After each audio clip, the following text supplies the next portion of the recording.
smart century. Go smoothly. Grasp work.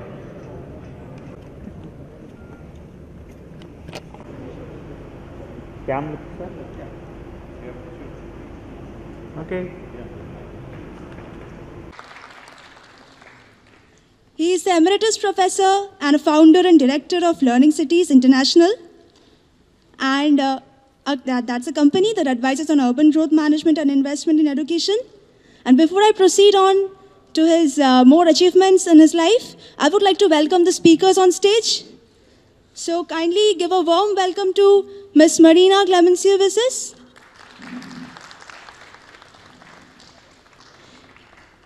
Next, Sri K. Ramakrishna Rao, Director General, Center for Good Governance. Dr. Kala Sitharam Sridhar, Professor.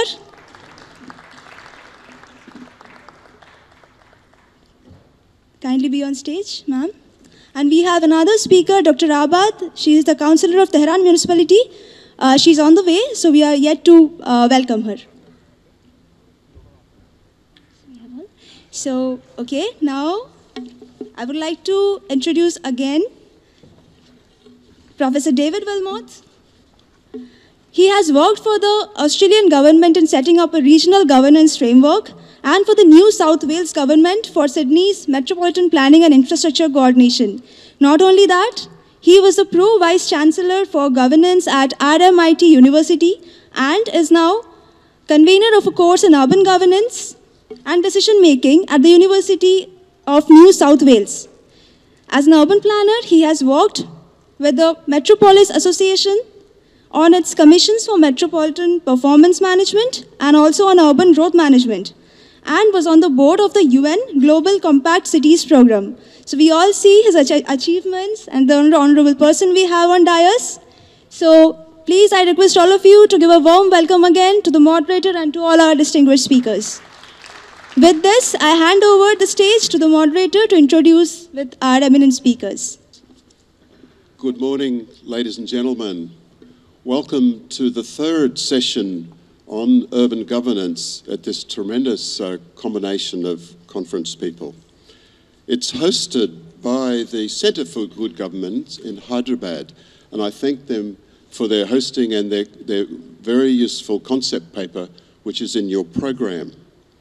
Urban governance is simply the means by which we all make decisions for cities and in cities. And it includes, as we see very much, all sectors. So it's very important, not only as a means of getting things done, but it itself has become the object of policy and the cause of politics. So governance has moved right into centre stage.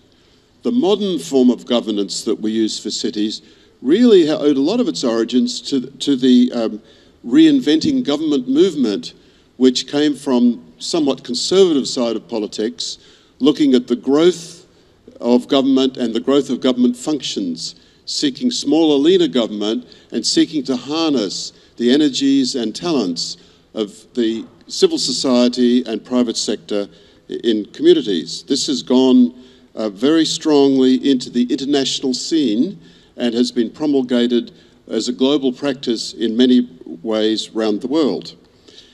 As the cities have changed and as we've moved on, the concepts of governance have changed as well.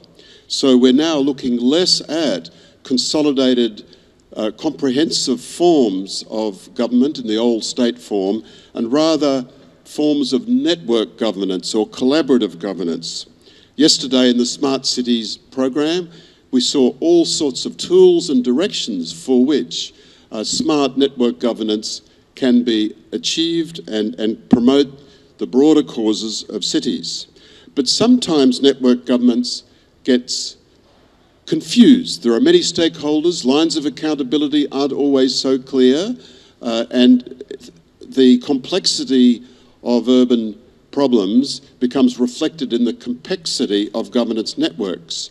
Some people say, this is how it should be, messy solutions for messy problems. Other people are seeking that to bring some order once again to urban governance, and we have the practice of what's called meta-governance. And we see that in India, for example, in the 24th Amendment delegation of powers under the subsidiarity concept, and to the clean slate that Telangana state has to create its own forms of governance in a way that is, if not unique, very rare.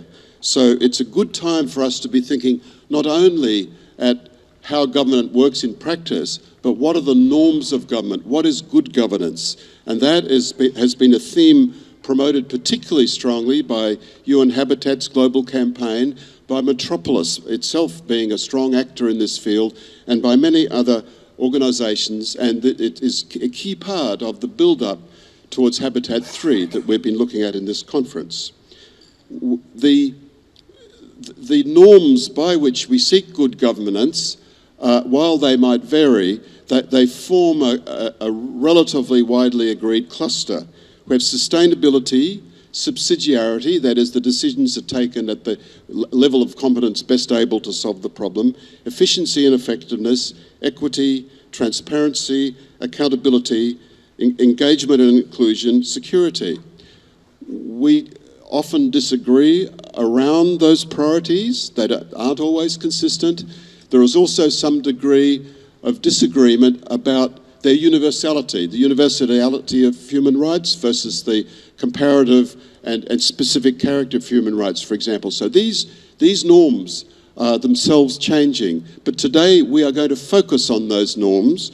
We are looking at the means by which we can bridge the gap between the aims of good governance and the outcomes for cities, by which governance is often a missing bridge or a weak bridge. And that is the theme in the concept paper that you have before us. It has many agents, many arenas, both horizontally and vertically, as we saw from the plenary this morning, and indeed all the way from local self-help groups, through online crowds, through multilateral financial agreements. There's an enormous array of arenas, but it's about structure and agency. And empowered actors, for empowered actors, no structure is made of stone. And so it's very important that we don't take things as given, but we understand that even the hardest structures are socially created. And empowered citizens, empowered parties, informed transparently, can change those structures, not only the programs within them. Today, we are privileged to have 4 great speakers from 4 cities that have tremendously rich experience. And instead of having a panel of 8 where everybody has to cut short, we have 4. We therefore are asking each speaker to keep their remarks around about 12 minutes. We're going to invite short questions of clarification of each speaker before they conclude so that you can clear up elements. But please keep your substantive questions and comments to the discussion that we're going to have.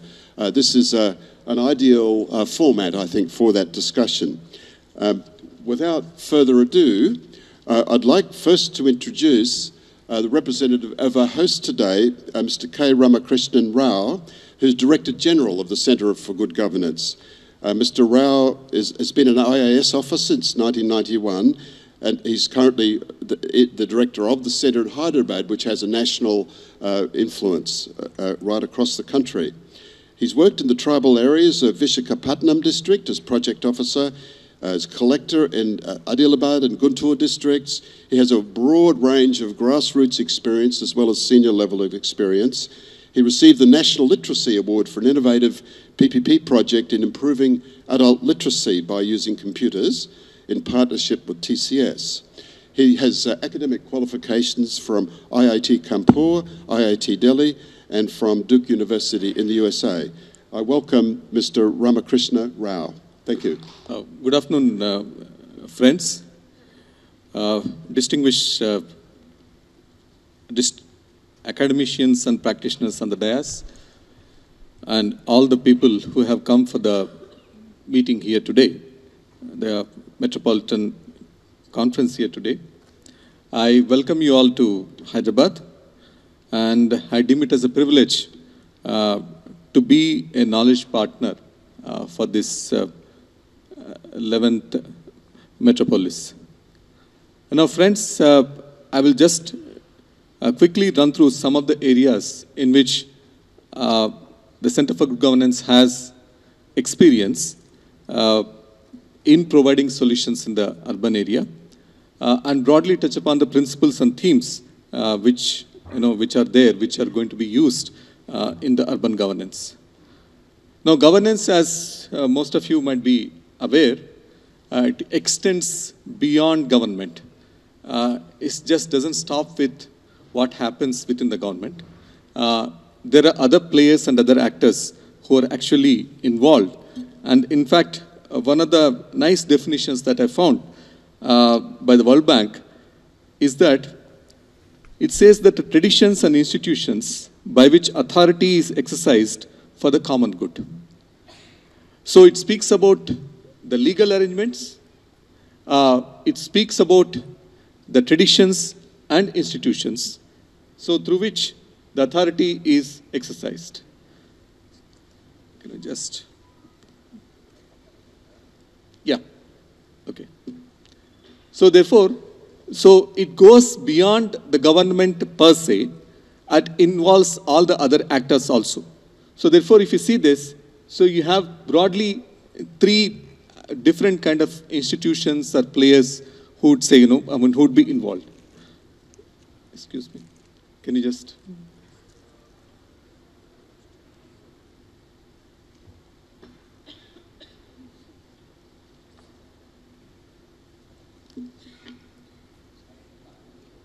Yeah.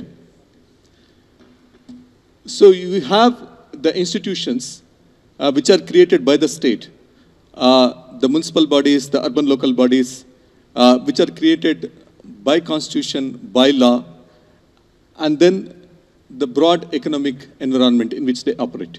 So that's the state, the actions of the state. Now, the voice of the people as channeled by the former election process, as well as the non-governmental organizations, the civil society organizations, so they get channeled through the civil society. That's the second set of players that we have within the governance framework.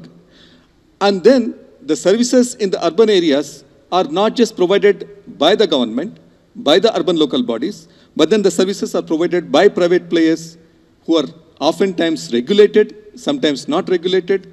They're public-private partnerships. So all these three together. So that would be the broad framework within which you have to look at the governance. So you have the formal institutions, and then the supportive framework for these formal institutions, as well as the supportive framework for the services which are being delivered by the private sector. So therefore, all these put together would constitute the governance framework. Now, obviously, the pillars on which this framework stands are the structure, the processes, technology which has become increasingly more important, about which, the center's role and what role we have played, I'll just quickly run through that. And then, of course, the most important people who are within these institutions, people who receive the services of these institutions. Now, the good governance, obviously, it's a loaded word. Governance we do understand, but ultimately, the effects of bad governance, the effects of malgovernance are there everywhere to see. You can have a good program, but then if it is not administered properly, if it is not channelized properly, if it is not driven properly, the impact of this money that you're going to spend, the resources that you're going to spend, are not going to be felt. So therefore, I would say good governance ultimately would be seen in terms of the impact which it can make on the services which the institutions and other players provided to the citizens. Now, there is a plethora of the impacts of the bad governance. Now, all of us are aware, and these things are very much felt in the urban areas because of the high density of population, higher literacy levels, higher aspirations. They're felt even in the rural areas also, but maybe they are a little muted there. But here, the effects of malgovernance, the effect of bad governance are immediately felt. So therefore, it becomes extremely imperative that we set right the institutions, the delivery mechanisms, the services which we provide to the citizens through the process of improving of the governance mechanisms. Now, what are the levers that we have? what is it that we can really use and utilize to ensure that the governance processes improve. Now, the levers are obviously the policies that we make and the services that are being provided either through directly by the government or to the private partnerships. And then the citizens who are ultimately who are going to be the users who can give their voices, channel their voices through direct and indirect mechanisms who are becoming increasingly important because of the use of technology and other things which are happening. So therefore, these things are going to be the channels or the levers which we are going to use to deliver better governance. Now the principles are very well understood. So the broad objectives are very well understood. And then the mechanisms through which you are going to make this happen are broadly listed out there. So it has to be accountable, it has to be transparent, it has to be responsive to the needs of the people. And increasingly, there are voices, there are people whose aspirations, maybe they are not able to articulate well. So therefore, it has to be inclusive. The question of people who are poor, who are voiceless, who are excluded from the formal institutions. So the inclusion becomes extremely important. And then it has to be participatory so that the voices are heard everywhere. The rule of law has to be, that has to be effective. So the rule of law has to be respected. And then finally, in terms of the resource use, it has to be efficient and it has to be effective. Now, there are multiple areas in which these changes or these reforms, these governance improvements can happen. You can look at it from the different interactions that the government can have with the businesses, with the citizens, and within the government itself, within the government improvement itself, that is the legislature, the executive, and the judiciary. Now, there are a number of areas in which a lot of effort has gone in within Andhra Pradesh and Telangana, within the country. So, just to mention a few, electoral reforms have happened. The process has become more transparent. Now we can watch the voting which goes on. Judicial reforms have happened. The way the judges are appointed, the way that they can be removed, all these things have taken place. Now decentralization, all of you are aware that 73rd and 74th Amendment to the Constitution. So a lot of powers, functions, and resources are now devolved to the local level institutions. And then the civil services reforms, which are aimed at enhancing the capacity of the people who are working within the government. So these kind of things, all these things have happened, which increasingly make the process of governance better. Now, all these things, as you know, if they are coming together, then the impact will be much better felt. So it is not just one area, on which you work, but if they are coming together, if they fit like a jigsaw puzzle, then only you'll be able to find a solution for this. Now, I'll just quickly focus on a few areas, where these principles have been applied. Because this is one area where CGG has been extremely playing a very, very active role within the urban governance. So we use a lot of information technology related tools to improve the process of governance. So it's a digital governance. So let us quickly, see, in the entire country, we have what is called the mission mode projects and as part of National E-Governance Program. So number of these programs and projects, they have started within the state and then they were scaled up and then now they are being run across the country. So these are a set of projects, which are being taken up. Now, within this, I would just like to mention only one particular project in the urban areas where we have worked very, very closely. That is the double entry accounting system, which we are now implementing across 186 municipalities within the state of Andhra Pradesh and Telangana and in Madhya Pradesh and Chhattisgarh. Now, other area in which we have done a lot of work is Right to Information Act. Right from the beginning of this particular act, we have been involved in the consultations, in framing of the legislation. Now we run an online program where citizens can register themselves and get a certificate in this particular program. So this is another area whereby the citizens get to know their rights and demand them from the institutions. So this also, is possible, and our center has done a lot of work on this particular area. Now coming to Hyderabad itself, one impact that you can see, which our founder, director of this institute, Dr. Mohanty, when he was the municipal commissioner, so introduced this entire concept of property taxes being assessed by the assessees themselves, the self-assessment. And you can see that over the last 10 years, there's been an enormous increase in the property taxes which are being collected, which ultimately are going to be utilized for providing better services. Now, apart from this, our center was also involved in what's called MeSeva, the electronic delivery of services. That is basically starting from the bills, and then, a number of other services now have been added. More than 300 different kinds of services, these are now being given. Now, e-procurement, basically government does a lot of procurement, multi-billion, dollars gets spent every year. So this also is completely on a platform that we have developed. So this is being used. So finally, friends, just I touched upon some of the examples, some of the areas in which our center has made a contribution to urban governance. But ultimately, as you can see, that it all depends upon the whole players coming together. So it is not just one piece which is going to make an impact, but ultimately, step by step, you have to build up the process whereby the impact of good governance is felt in terms of the better delivery of the services for the people of the cities. So this is what I just wanted to share you. Thank you very much. Thank you very much indeed. A very good summary. In the interests of adaptive governance, I would like to hold even the questions of clarification to the end. We started a little late due to the plenary running on, so if you don't mind, I'd like now to introduce our second speaker and our second city, Dr. Kala Sitaram Sridhar. She's Professor and Head of the Centre for Research in Urban Affairs at the Institute for Social and Economic Change. And previously she was a Forward Affairs Fellow and the Head of the Public Policy Research in the Public Affairs Centre. She's been Fellow at the National Institute of Public Finance and Policy in New Delhi and has written several books on urban issues, many journal articles and chapters. She has won international awards for her research in this field and has been a referee for the Global Development Network and is a member of many expert committees and groups of the Government of Karnataka on urban development and was India country expert for an ADB project on green urbanisation in Asia. She's been senior advisor to GDP's global project on urbanisation in Nepal and Ecuador and has many, many other accomplishments and engagements. Dr. Kala, we invite you to the podium. Thank you. Thank you, Professor Wilmot, for that very pleasant introduction. I'm absolutely delighted to be here at the World Metropolis Congress in Hyderabad.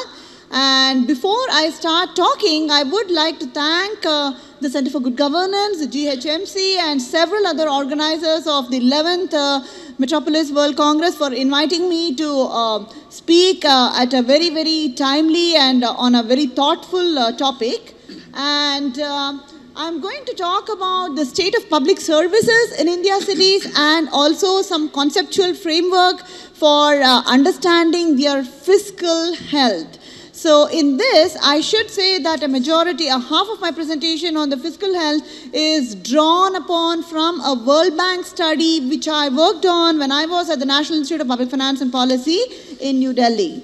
Any errors remain mine. So to give you a very quick overview and so that I don't run over the time allotted to me, this will be the overview of my presentation.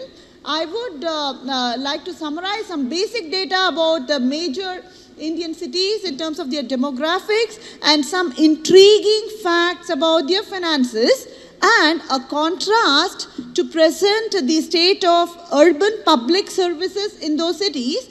And I will try to quickly summarize the lessons learned, and then I will talk about fiscal health in the sense of measuring fiscal gap as the difference between revenue capacity and expenditure need, and then highlight some areas of future research. Now, if you want to talk about demographics, this is the Metropolis Congress. I want to play the devil's advocate here and propose the following. When you look at the decadal growth, I am involved in a big ADB project on comparative urbanization in India and China, and I was last week in China discussing the findings from our studies, and one of the findings from the study for China is that megacities will be the way for Asia cities to go.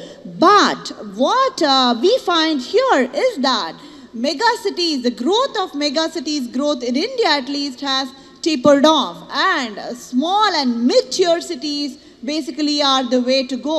This graph here shows you the population growth decadal from 2001 to 2011, and you will find that metropolitan areas such as Kolkata have actually declined in population, whereas smaller cities, mid-tier, million-plus cities like Surat, they have grown at a very rapid rate. That is one story there.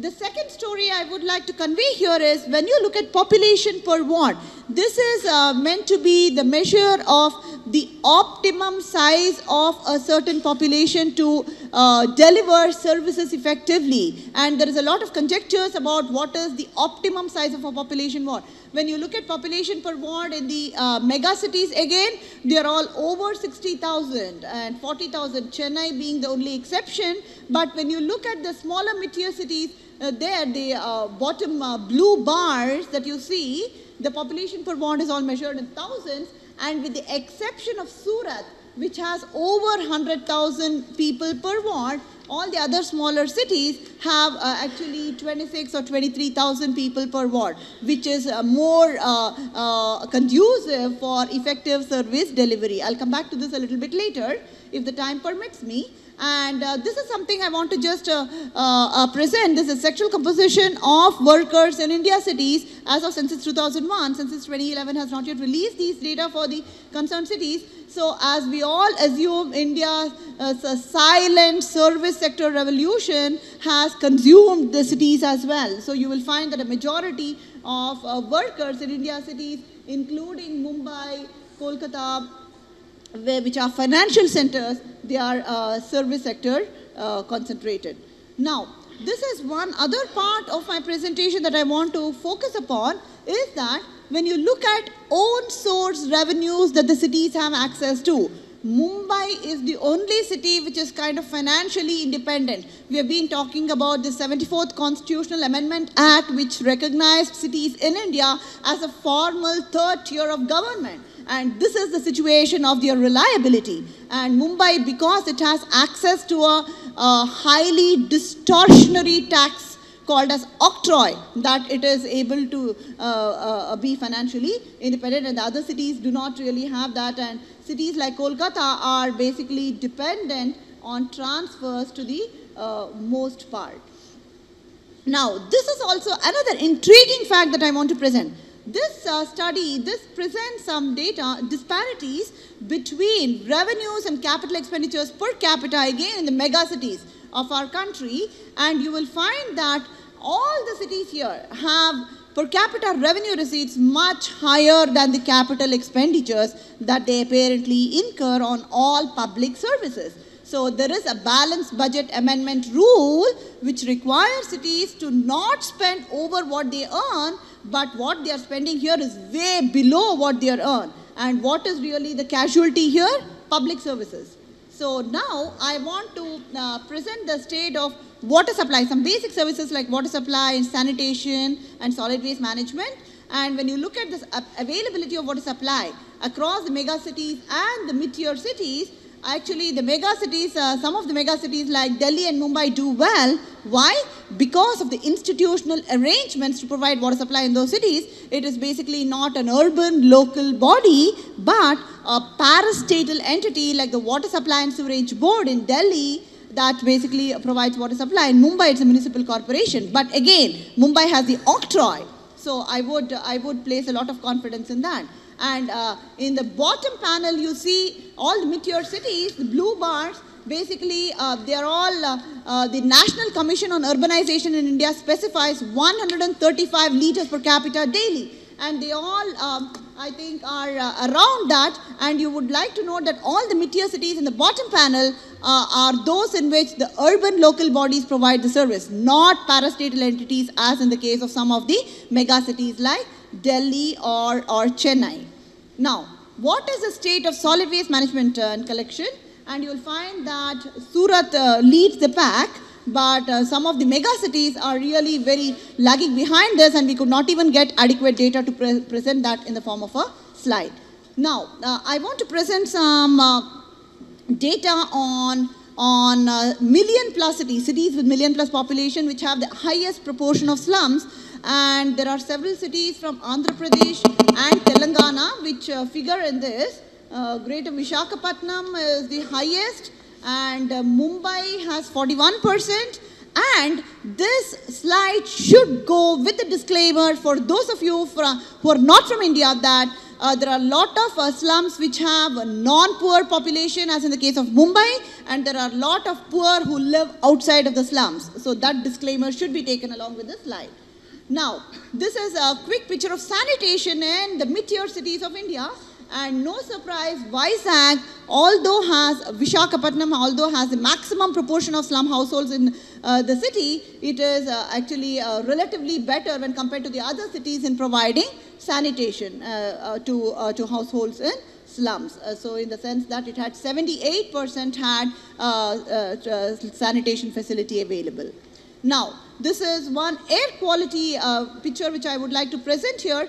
Delhi is the most polluted city, no surprise, and the bars here represent the extent of violation of what we call as the RSPM, Respirate Suspended Particulate Matter, and the State Pollution Control Board in every city fixes a certain standard norm in the cities, and we measure the actual RSPM at that location and measure the extent of violation, and Delhi is actually the most polluted and Kolkata is the least. So now, what have we learned based on this quick review of services? And basically, as I said, I play the devil's advocate, be provocative, and say that India's mid-tier cities have grown faster, and that is, I think, where the future of India's urban growth lies. And we know that the level of physical public services are really unsatisfactory, and cities do not spend adequately, let alone as per the norms, and they're all dependent on transfers, let alone what is specified by the 74th Constitutional Amendment Act. And finally, I would like to emphasize the unreliability of the data from non-availability and unreliability of the data where they are available. One final slide, a couple of slides on fiscal gaps. So I basically want to drive home this point that the fiscal gap should be a conceptual point which enables us to understand what is the level of public service that a city has to offer and what is the level of revenues that it can administratively collect, right? So that is the difference. So maximum revenue capacity should be a function of the tax base times the tax rate, and the expenditure need is basically slightly different from expenditure. When we look at the city's balance sheet, we look at what it actually spent on water supply, sanitation, solid waste, roads and street lights. Okay, but that is not what its expenditure need dictates. Couple of minutes? Well, we're going to run over time. Okay. So I'm sorry. Okay. So it is a methodological challenge to separate out the cost and the actual expenditure that a city incurs. So this is a diagrammatic representation of what I said. So if any of you have questions, I'll be more than happy to answer them at the end. So this is my last slide, and I would like to point out that future research should focus on measuring and disaggregating the costs and the actual spending by cities on various services and estimating fiscal gaps so that the government of India may determine transfers based on exogenous factors such as topography. Thank you. Cities should be smart, but they should be free and financially independent. Thank you very much. A terrific tour. One takeaway I have is that institutional frameworks are really important on the efficiency and effectiveness, but one size doesn't fit all. Yes. My great pleasure to introduce Ms. Marina Klemenciewicz, who's Secretary of Habitat and Inclusion for the City of Buenos Aires, who's been taking part in other parts of the conference as well. She's Secretary for Habitat and Inclusion in the city and is a political science graduate from Universidad Católica Argentina, long-standing experience in this field of social inclusion. For 8 years, she was director of the PAR Foundation and served as president of the Commission for the Full Participation and Inclusion of Persons with Disabilities, a Buenos Aires city body. She was elected candidate for the city legislature for the Propuesta Republicana Pro party and decided to forego that opportunity to take the present position that you're obviously doing so well and so enthusiastic about, but with such great challenges. And I warmly invite you to take 10 minutes of our time.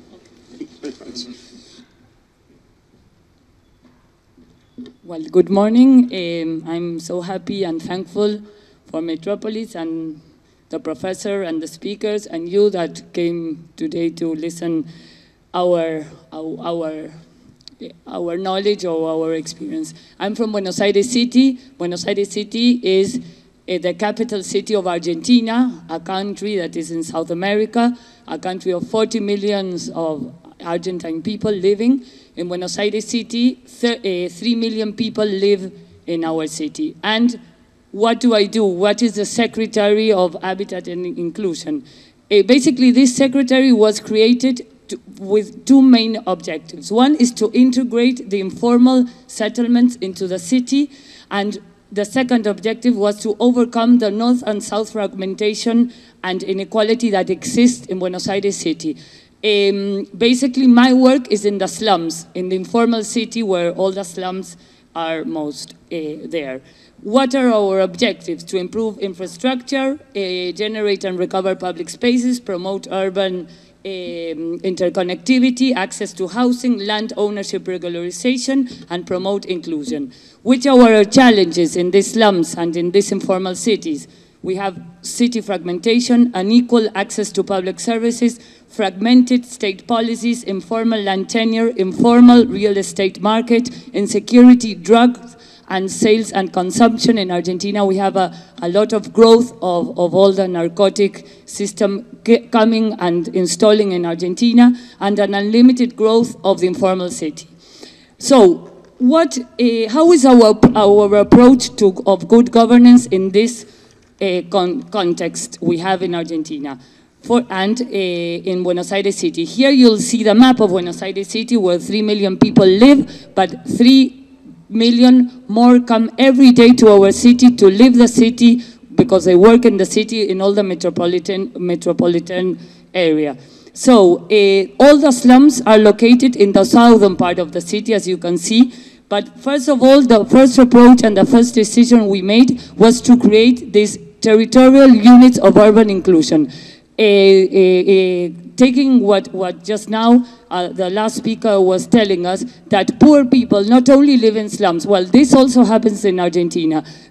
Poor people don't necessarily live in slums. A lot of people live around slums, but they live in informal city, but they have the same problems of the people living in the slums. So these territorial units of urban inclusion really opens the scope of our public policies to integrate without forming more ghettos, that for sure there are. These are the different landscapes of these units. But which was the most innovative approach we had? We had a traditional model that persisted for the 50 last years in Argentina. That is a traditional model which is very clientelistic, where all the public conflicts were poorly managed, and where basically the government or the state was very passive, and the state was hostage of all these political people or referents that were trying to get some money to the neighborhoods. So we decided to change this model and to really invest in constructing citizenship. How? Having presence in every neighborhood, guaranteeing rights and obligations, a direct relation with the community without intermediaries, and really taking sustainable and transparent policies based on communication and principles of living together in a community. So our main aim is to build and construct citizenship.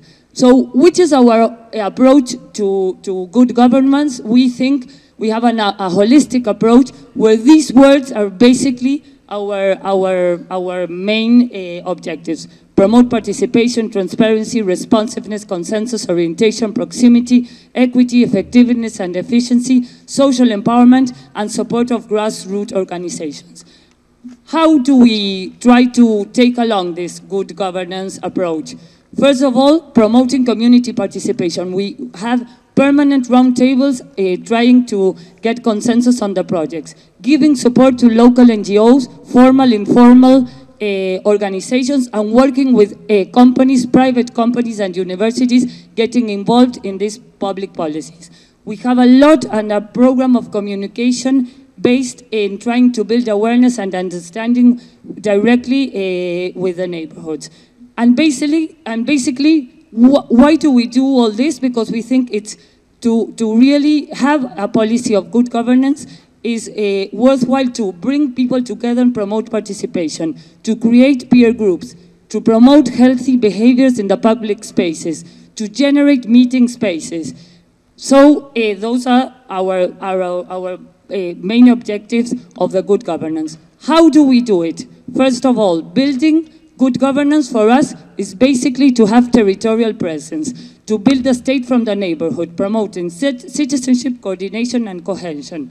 That's why we have installed different offices, as I told you, in the slums and in the neighborhoods, with all a team that connects directly with the neighborhood, and we work with them, not in offices very far away from them. We have an important program of inclusion, transforming it in order to transform ourselves as a society, not just as a city, trying to build equity and living together as a community. One of the facts I didn't tell you is that in our slums, we have a lot of diversity of population. We have a lot of people coming from countries that are nearby, like Peru, Paraguay, and other countries that come searching for an opportunity of work or job to Buenos Aires or to Argentina, so they install where they can, that usually is in the slums. So for us, these programs of inclusion promote this equity and the possibility of for them to live together. Here, which are our tools? We have one program of citizenship and living as a community. These are the principles that guide, then I will show you how we do it. We really believe in women as really empowering women to build social capital and be protagonists of their community. We have obviously a program of sports and of culture in order to promote this community unity integration. So our tools for inclusion: sports, culture, and citizenship. These are the program of sports. We really work a lot with young people and use sports basically to have the opportunity for the adolescents and the young people and also the women and people in order to make and have healthy habits. We do workshops, sports days, events. We have the other program, which is community culture, where we promote culture street festivals, community artistic interventions, culture points. These are one of artistic interventions, Flavors Without Borders. Here in this picture, you can see the woman in the middle she's a Peruvian woman. Besides her, it's a Paraguayan. Besides her is she's another companion. The other one is Argentine. They're sharing their meals. So by sharing the recipes, we can also build integration between them. And we also have cultural festivals. Citizenship. We believe really in promoting the citizenship in action. Every program we do, every intervention we do, we build this consensus, and most of the time we last more building this consensus than having the physical measure we're going to do. The neighborhood identity, environmental awareness, painting Buenos Aires, and this program, because I'm a woman and is one of my favorites, is empowering the women for this habitat transformation, having them tools for home. We make questionnaires, we acknowledge and reflect on their daily background. We make perceptive maps to visualize physical or social limits of the use of the space. We make reivindicatory paths. We are trying to build these women councils for the neighborhoods. And the last of our principles of good governance is that all physical public works must have a social impact. If not, they're not worthwhile for the government to invest in them. So what do? We do urban acupuncture, urban interconnectivity and infrastructure and environmental health These are one of the examples of the transformation, of the physical transformation. Here I can show you the social transformation, because what you see here physically, we have constructed a long period with the neighbors and the citizens in building the consensus that will promote and sustain this physical work. These are some of the interventions. This is another neighborhood. This is in the middle of the slums. These are different examples of our interventions. And finally, and inspired in Medellin, which is a city of the Southern Hemisphere, we have created these centers for inclusion and the development of opportunities. We call them Nido, which is nest. Basically, it's the best equipment in the most poorest parts of the city, in the slums, in order to be able, the people who go in there will have a lot of tools for employ themselves, to have their own entrepreneur, and basically living together as a community with technology, accessibility, and it's one of our best inversions. We are also hosting the Youth Olympic Games in 2018, and so this has fostered and catalyzed the transformation of the southern part of the city. All our investments in Buenos Aires city are being done in the south part of the city.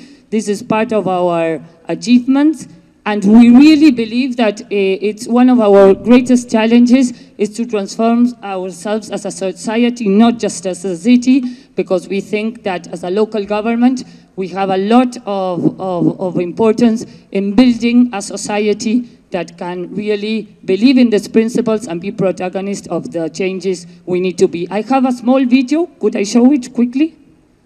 Video? No, it's 1 minute. Okay, thank you.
What an extraordinary achievement and set of experience. I draw 3 points, among others.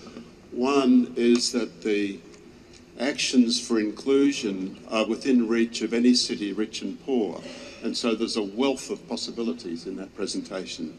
The second thing was not said, but was clear, that the social inclusion has been built into the structure of power of the city. So there is institutional crystallisation of that goal. I think that's a really important thing. And thirdly, and which leads us on to our next speaker, the role of women as prime movers in social inclusion through all those modes, really vital. Our next speaker has an exceptional range of experience in that area and others. Dr. Massimo Abad, as councillor of Tehran municipality, a very active member of Metropolis. She is head of Safety and Risk Management Committee of the Tehran City Council and has a PhD in reproductive health from the Medical University of Shahid Beheshti in 2012.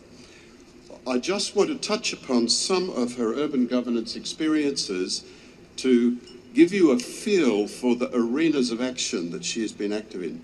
Women's role in trash separation, hospital waste, the creation of Tehran city districts, family planning projects across many fields, creation of child-friendly cities in Tehran, evaluation methods and cultural health of women's drug addiction, an elder-friendly city, women's museum, fighting with rodents in the city, street preparedness, disabilities and veterans, tobacco-free city, reorganisation of street children, reorganisation of wireless telecommunications, women-only park, more family planning, municipalities and shopping centre inclusion, and she very prominently is head of the Women's Advisory Council, member for the Iran Metropolitan Council up to the present.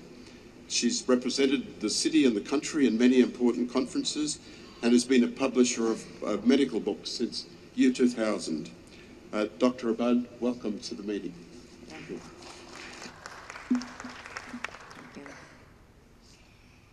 In the name of God, hello everybody. Thank you for your invitation. And I'm Massimo Abad, member of the Tehran City Council of Tehran, and the head of Safety and Risk Management Committee. My presentation is about realization of civil rights in urban governments, and in this regard, I will present the successful executive program in Tehran City as a case study.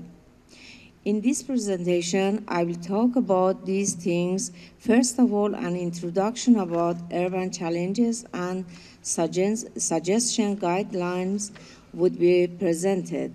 Then I would talk about the successful experiences of Tehran governance.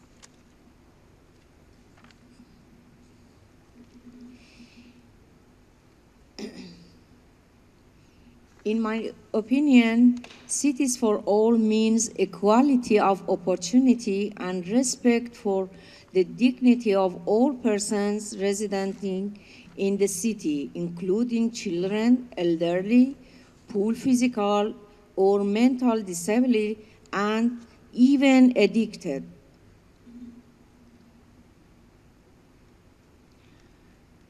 While the city is people-centered that arise from the residents' demands and harmonized with their culture and tradition, city management must be responsive to needs of the people so that all segments of society benefit from it, and any kind of disability don't provide deprivation in city.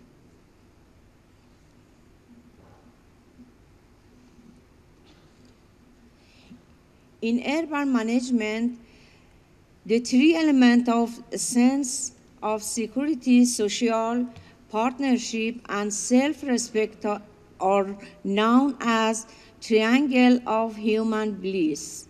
So the good urban governance should improve the sense of these parameters in community spirit.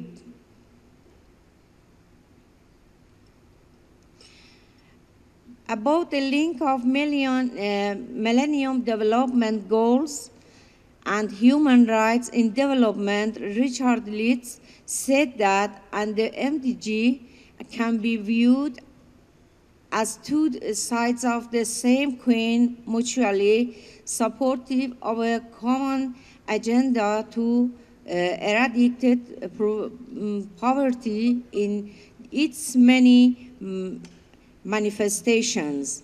Human rights provide the agreed normative standards for the achievement of the MDG, and the MDG support the progressive relation of human rights. It is generally the rights of poorest, especially indigenous group, women and older persons whose human rights are ignored and who lack access to information and basic services.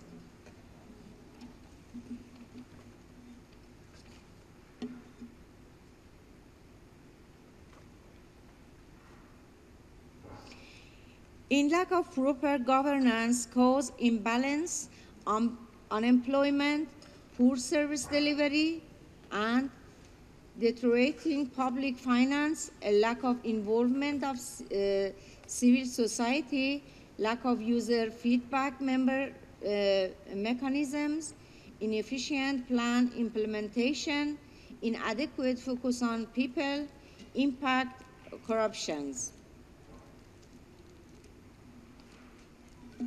Civil right, public participation, civil safety culture, community center, and society empowering are the main guidance to improve the proficiency of urban management.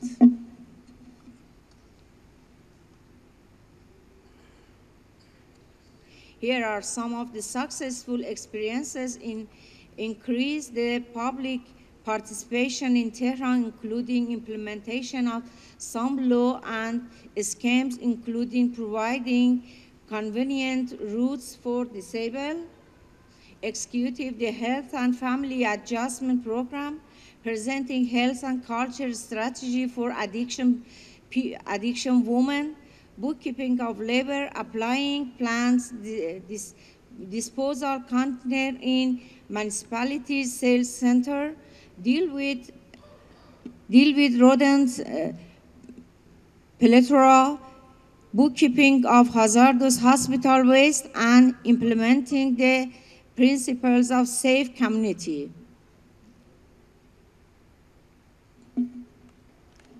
Tehran is a city which has been facing a lot of changes over the past ages. Theoretical foundations such as community center and public participation in Tehran are recently emerging. This city is moving from traditional management to modern management. Outstanding project in Tehran is devotion of special spaces for different community groups such as women, children, elderly people, and etc. in Tehran. Child-friendly city, age-friendly city, smoking-friendly city, women-only park, and women museum. Child-friendly city. In order to reach the Millennium Development Goals set by the United Nations, children must have access to children-friendly and sustainable interventions. Iran's Child-Friendly Cities initiative aims to ensure the rights of children, especially 6 to 30, so that they access quality basic services through the development of a sustainable and child-friendly environment in order to improve the position of children in society and their role in urban planning. And another project, it was age-friendly city. Due to a rise in life expectancy in the country, the number of the elderly would increase as well as well, which is a warning to the authorities and policymakers. In this project, different indices in society and culture fields, urban services, urban planning, architecture, transportation, and traffic have been specifically highlighted for the elderly in order to provide better living conditions for the aged in the city. Another project was a smoking-free city. Tehran Islamic City Council introduced Tehran as a smoking-free city by cultivating some rules such as smoking prohibition in parks, erecting warning signs in public places, and promoting proper culture. Major step in Tehran to fight smoking. And another project was women empowerment. The plan was implemented with the aim of promoting women's self-confidence and self-dignity and improving their capability and discovering their talents, reducing poverty, providing the ground for women's permanent sustained ability, strategizing the vulnerability of the families to treat and decreasing social harms. Center for the Empowerment of Women who are the family supervisor. And the conclusion is, urban design showed safety the residents need.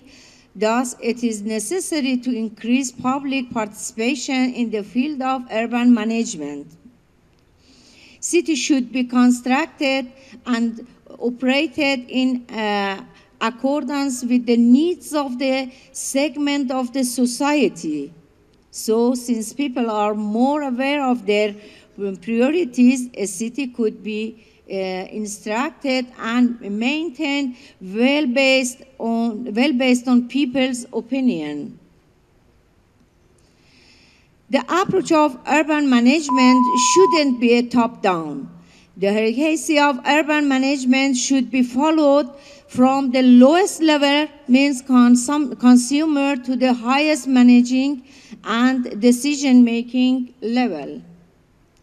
Urban management must be directed toward the policies which constructed on the residents' idea in urbanization. At decision time, public demands should be the priority. It improves the government's productivity to provide the required municipal equipment. They can entrust the responsibility of city maintenance to the people as well. Thank you very much indeed.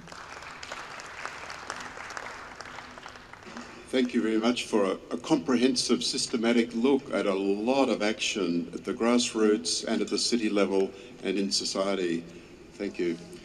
We have now 10 minutes left.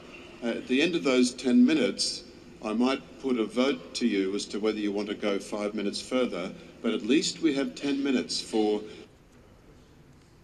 a discussion. If you could keep your questions short, please, and we will keep our responses short, and we'll get as much inclusion as we can, and then we'll see how we're going. If we feel we've satisfied it, we'll stop. If you wish to vote as a majority to continue 5 minutes or 10 minutes, we'll do so. The floor is open. Thank you. Sorry, Dr. Kalam was talking about the unreliability of data. And the Center for Good Governance presentation was also a bit on the fiscal transparency. Compared to even other states like Karnataka, where you get the budgets and accounts of municipalities online, Hyderabad has lagged behind, Telangana, Andhra Pradesh, all lagging behind. In the whole of India, it's not very creditworthy, the amount of information that is shared on city finances. And that is an important step forward for good governance. So what is it that think tanks like CGT or your institute, madam, are doing? What initiatives are being taken to improve fiscal transparency at the municipal level? What is the open data initiative that is going on in the context of sharing municipal financial and operating information with the citizens? Yeah, Dr. Okay, can we go ahead and respond? Please, of course. Okay, thank you. In terms of the unreliability of data, I was not necessarily referring to the data on finances, but data on, for example, solid waste management collection efficiency. The collection efficiency refers to the proportion of solid waste that is actually collected, whatever is generated, out of that what is actually collected. In many cities where we have done studies, we actually got the information that whatever was solid waste was collected was actually what was generated, which means that the city has 100% solid waste collection efficiency. That's not right, because if you go outside in the smaller streets, you'll find a lot of garbage on the roads. So that is what I was talking about when I was talking about the unreliability of data. That is one.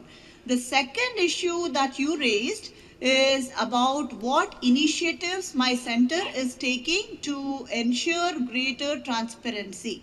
This Center for Urban Affairs at the Institute for Social and Economic Change that I head is a new one. It was started after I joined this year in June, so it's only about 3 months old. However, in the earlier center where I was and also in this center where I'm presently working with, we have started a project on the state of our cities where we have gathered a lot of primary and secondary data from the cities, from their websites, from secondary data sources, the municipal corporation, parastatal entities, and we have encouraged them to share all their budgets with us and also data on the physical level of services. And as I say in the paper that was submitted to the World Metropolis Congress, we think that it should be an ongoing effort which should be repeated every year, not a once and for all effort. Thank you. I hope it answers your question.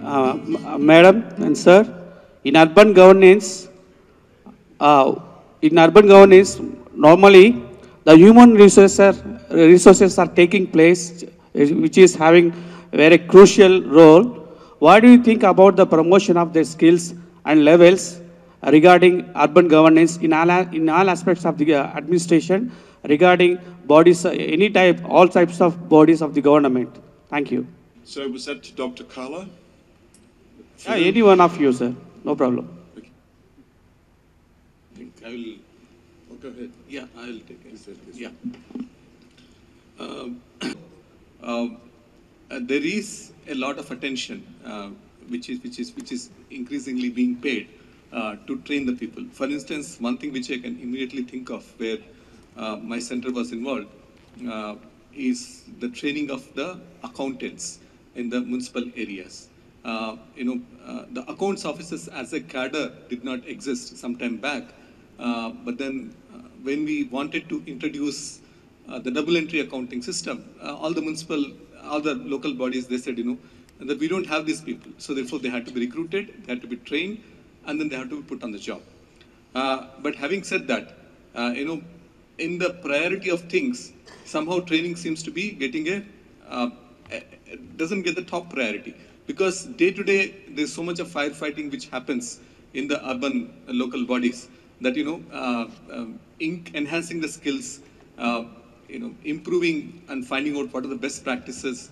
So this takes a backseat. I do agree that, but then I think A, there is no dearth of funds, and B, there's no dearth of programs. But then C, because of the tremendous pressures which most of these officials face in the urban local bodies, so there's always a level of participation is not really, is not really up to the mark. Therefore, there is definitely a lot of scope for improvement. Thank you. I'm going to, or do you want to comment? Yeah. Go ahead. After that, I'm going to call for questions about Tehran or Buenos Aires before we come back to India.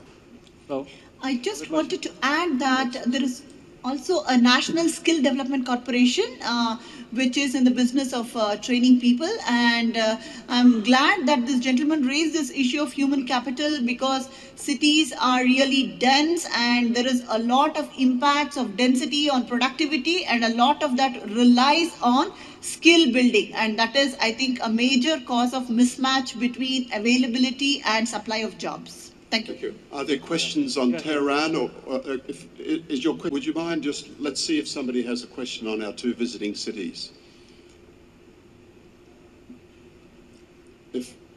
Yes, there is. Come forward, please. Thank you. Yeah. Madam, actually, in your...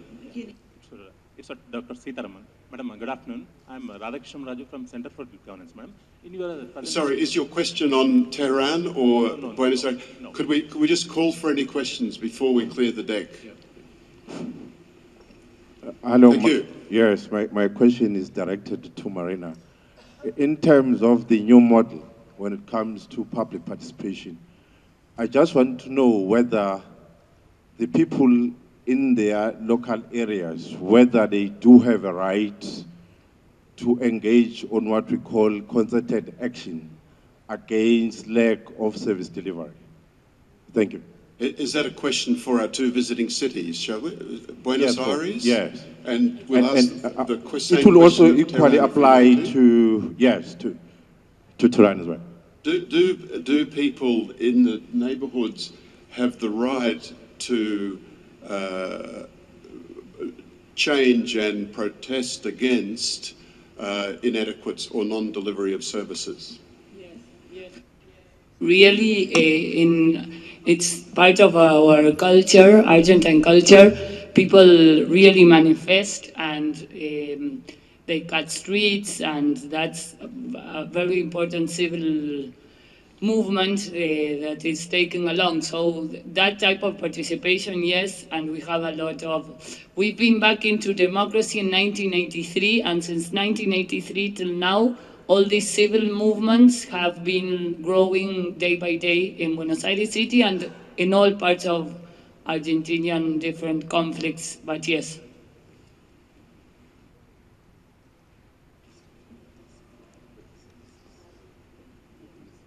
Would you wish to make a comment on as to how that works in Tehran for local people concerned about if there isn't a service, what do they do? Can they protest? How do they make representation and solve the problem?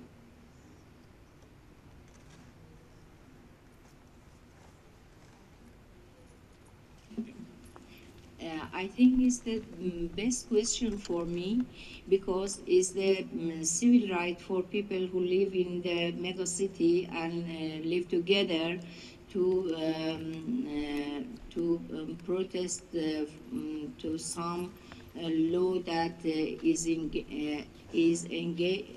against from them. But in Tehran, we allocated some space for, a special space for protest their idea about some project or some ideas about government or municipality, but it's not general for general public. There is some specific places for that. Thank you. Very interesting. We're now out of time. I'm going to put a quick question to you. It's a yes or no about whether you wish to take 10 more minutes. If we decide yes, you're still free to go, of course. But could I have a show of hands, those in favour of 10 minutes? Those against 10 minutes? We have almost no citizen participation here today. Could we try again, please? Those in favour of 10 more minutes? Those against 10 more minutes? I think those in favour just have the margin, but please feel free. Why don't we draw it to a formal close, and we'll continue the discussion through this means after the formal close. So may I thank our extraordinary participants and their cities' experiences that they've brought to bear, and to you, the audience, for being here and taking part. Thank you very much. Those who wish to go, please feel free. Those who wish to stay, we'll proceed for 10 minutes only. And I think there was a gentleman here first. Sir, can I have a question? My question is to Ramakrishna Rao, sir. Can I have a question? It's okay. Sir, you spoke about all these governance reforms, that is administrative taxing and judiciary and all. Whereas Dr. Sritaram ma'am, she focused on this two aspects of this urban areas. One, the smaller cities or class 1 city we call million plus cities, they are like growing with a higher rate. And another portion is the metropolitan area, which are already overcrowded. When we talk about the reforms, where it is required to be put on the emergency basis or the priority basis, whether it's overgrown urban areas or this growing areas with a faster rate, which area you will like to concentrate, or you will say there has to be put a first reforms?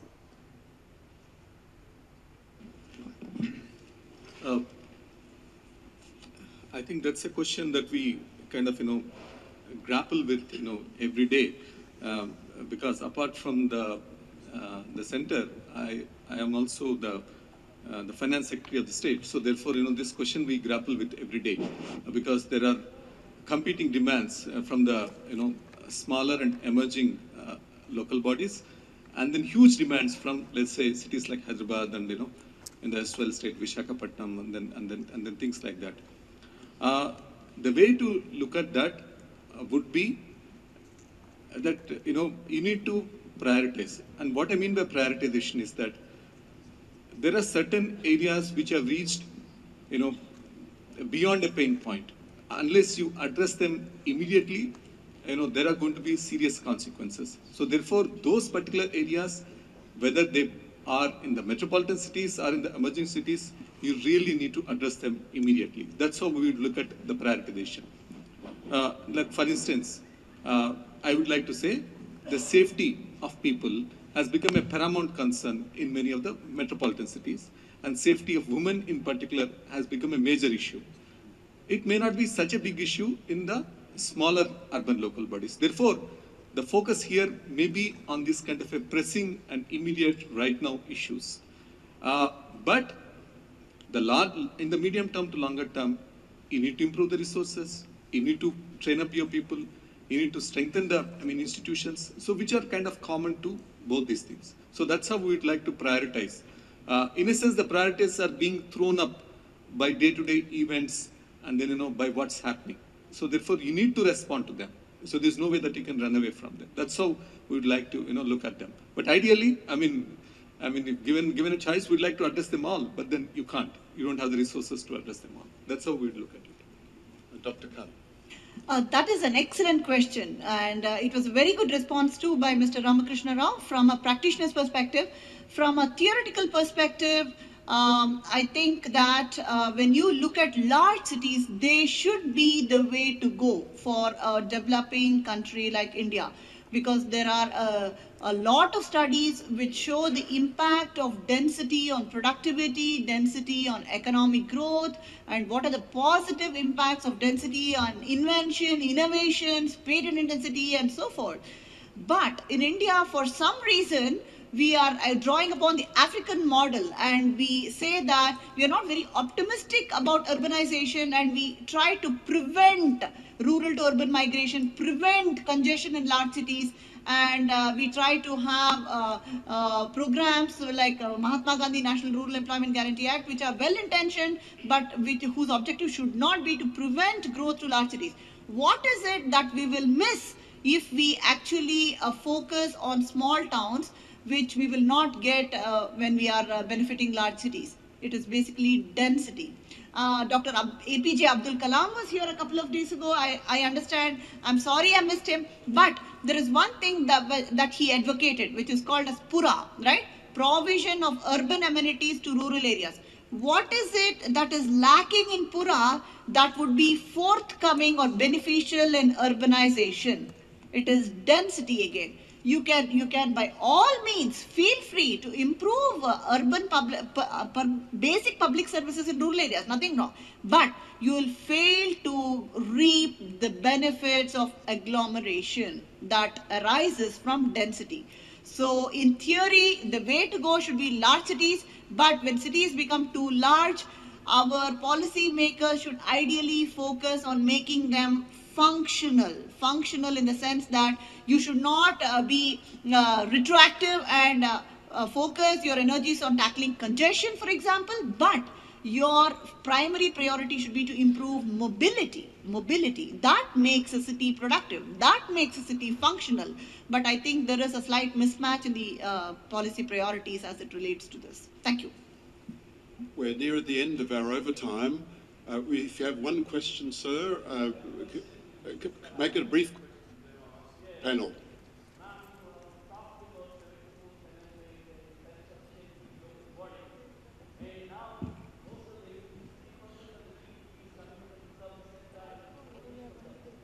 Urban centers. But when it comes to the sharing of the taxes, except the stamp duty, I don't think anything is allowed. Our 74th Amendment spirit has not been translated into the legislation. There is no legislative safeguards for the sustainability or revenue sustainability of these the main metropolitan cities.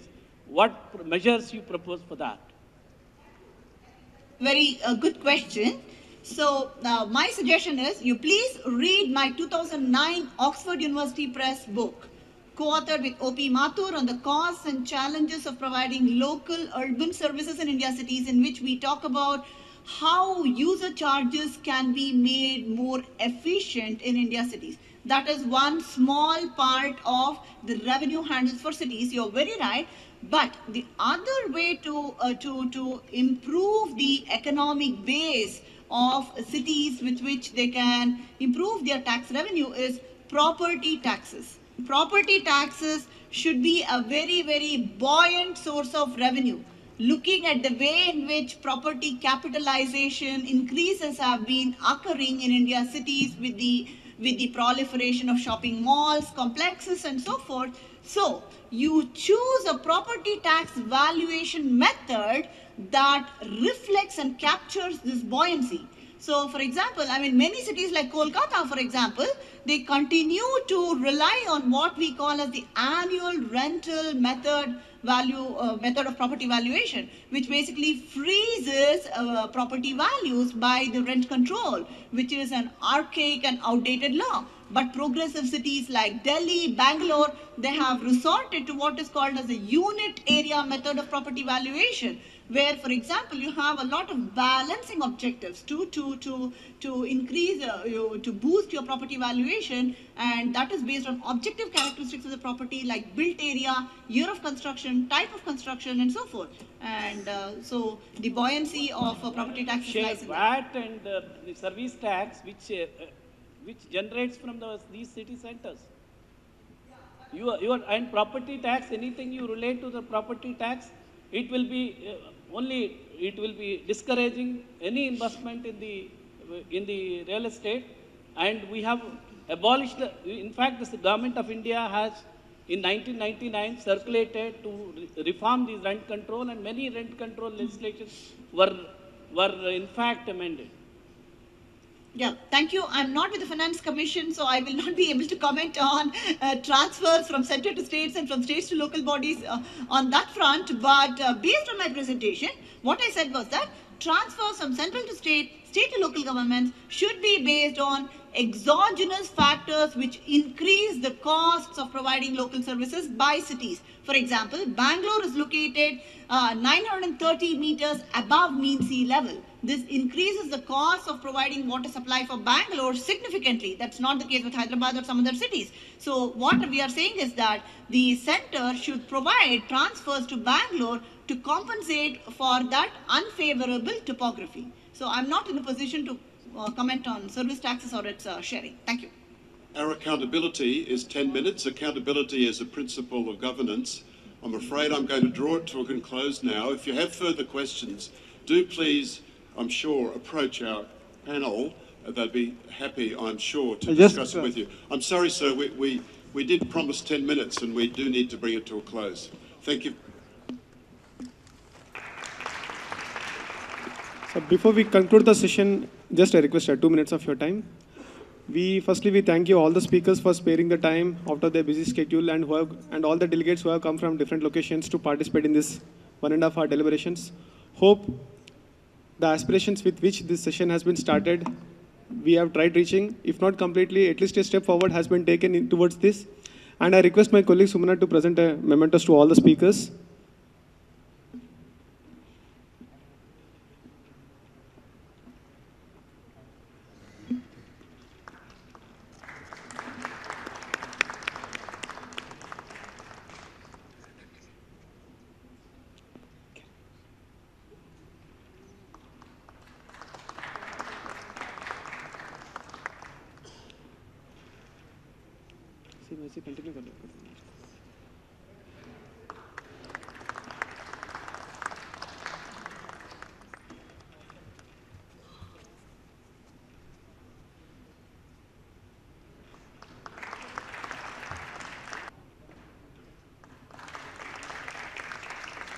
We thank all the speakers and delegates once again.